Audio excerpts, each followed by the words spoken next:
Hey, this is Dennis. It's Thursday. I want to continue the Bible study. We're in the book of Acts, chapter 20. We're going to start with verse 7.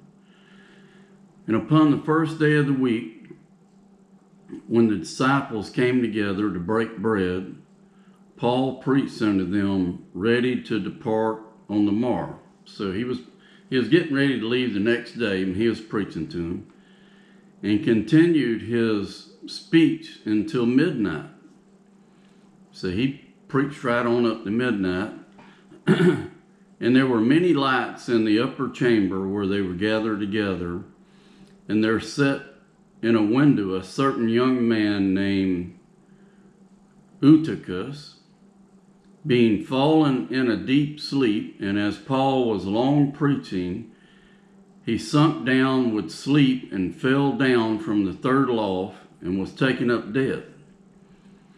So this guy falls asleep, falls down 3 stories, and he's dead. They took him up and he was dead.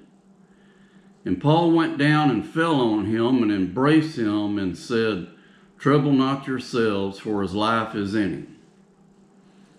When he therefore was come up again and had broken bread and eaten, so Paul goes back up after he raises the guy from the dead.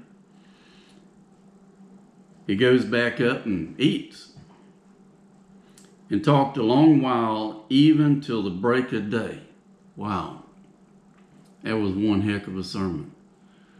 Preached all night long till the break of day.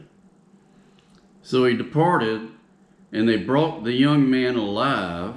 So they brought the young man out. He was alive. And they were very comforted.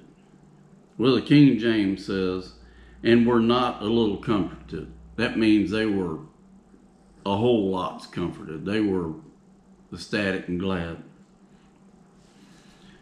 Well, God bless y'all. Walk with God one day at a time. I enjoyed watching that video yesterday about the bees going in and out of the hive. And if I do that again, I found it very interesting. I'd like to get it even a little bit closer and get it up just as close as I can and watch those bees. Have a good day.